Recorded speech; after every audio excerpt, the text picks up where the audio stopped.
নবী সাল্লাল্লাহু আলাইহি ওয়াসাল্লাম বলেছেন যে এই দোয়া পড়ার পরে যদি কেউ সকালে পড়ে রাত্রের আগে মারা যায় জান্নাতে চলে যাবে ইনশাআল্লাহ। রাতে পড়ে সকালের আগে ইন্তেকাল করলে জান্নাতে চলে যাবে ইনশাআল্লাহ। আমি ইস্তেগফারের আপনাদেরকে 2-3টা দোয়া শিখাই দেই আগে ছোট্ট করে। এক নাম্বার, যারা একটু পড়াশোনা করেন মাশাআল্লাহ তারা এইটা পড়বেন, সাইয়্যিদুল ইস্তেগফার। সাইয়্যিদুল ইস্তেগফার আমার সাথে বলবেন, আল্লাহুম্মা আনতা রাব্বি লা ইলাহা ইল্লা আনতা খালাকতানি আনা আবদুক ওয়া আনা আলা আহদিক ওয়া ওয়া'দিকা মাস্তাতা'ত আউযু বিকা মিন শাররি মা সানা'ত আবু'ু লাক বিনি'মাতিকা আলাই ওয়া আবু'ু বিযানবি ফাগফিরলি ফাইন্নাহু লা ইয়াগফিরু যুনুবা ইল্লা আনতা। এই যে আমরা গত লেকচারে বলেছিলাম যে আমাদের ইবাদতগুলো অন্তঃসার শূন্য হয়ে যাচ্ছে এই কারণে, বিকজ আমরা অর্থটা বুঝি না।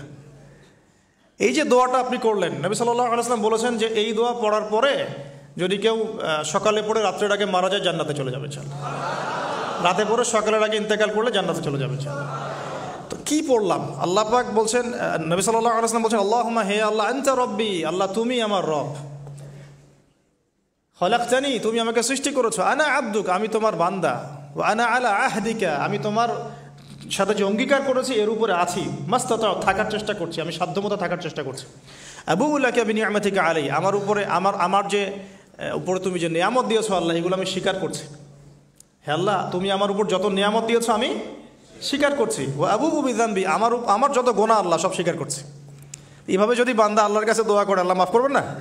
সুবহানাল্লাহ। ফাগফিরলি আল্লাহ আপনি আমাকে মাফ করুন, ফাইন্নাহু লা ইয়াগফিরু যুনুবা ইল্লা আনতা কারণ আপনি ছাড়া যুনুব কেউ ক্ষমা করতে পারেন। ব্যাস এইভাবে বুঝে এটা যদি না পড়েন অ্যাটলিস্ট এতটুকু, আস্তাগফিরুল্লাহাল্লাযী লা ইলাহা ইল্লা হুয়াল হাইয়ুল কাইয়্যুম ওয়া আতুবু ইলাইহি, এইটুকু। আর এটাও যদি না পড়েন, না পড়াটা একটু লজ্জার যদিও বা, তাও যদি না পড়েন তাহলে বলবেন আস্তাগফিরুল্লাহ ওয়া আতুবু ইলাইহি, আস্তাগফিরুল্লাহ ওয়া আতুবু ইলাইহি। আসুন তাহলে আমরা কাজগুলো পেয়ে গেলাম। এখন আসুন আমরা কেন রোজা রাখছি। নবী করিম সাল্লাল্লাহু আলাইহি ওয়াসাল্লাম এখানে উদ্দেশ্যটা বলছেন, এই দিনে কি করা হয়েছে? মুসা আলাইহিস সালাম এবং তার কওমকে নাজাত দেওয়া হয়েছে, ফেরাউন তার কওমকে ডুবিয়ে দেওয়া হয়েছে। এই তো এই রোজার সাথে কিন্তু হুসাইন রাদিয়াল্লাহু আনহুর কারবালার শাহাদাতের কোনো সম্পর্ক নাই। এটা একটা আকীদা পরিষ্কার করে নেবেন।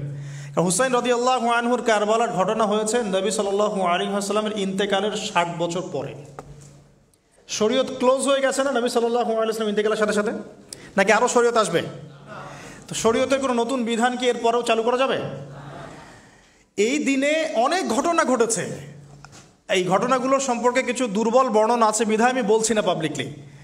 বলা হচ্ছে এই দিনে নূহ আলাইহিস সালামের কিস্তি, ওই যে কিস্তি প্লাবনে ভেসে ভেসে এই দিনে জুদি পাহাড়ে এসে নোঙর পড়েছে, এরকম অনেক ঘটনা। এই দিনে মুসা আলাইহিস সালামকে নাজাত দেওয়া হয়েছে, এই দিনে ফেরাউনকে ডুবিয়ে দেওয়া হয়েছে, এরকম অনেক ঘটনা আছে।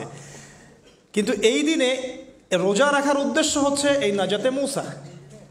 এইটা হুসাইন রাদিয়াল্লাহু আনহুর শাহাদাতের কষ্টে রাখছি না আমরা, ওইটা আমাদের জন্য আরেকটা জায়গা।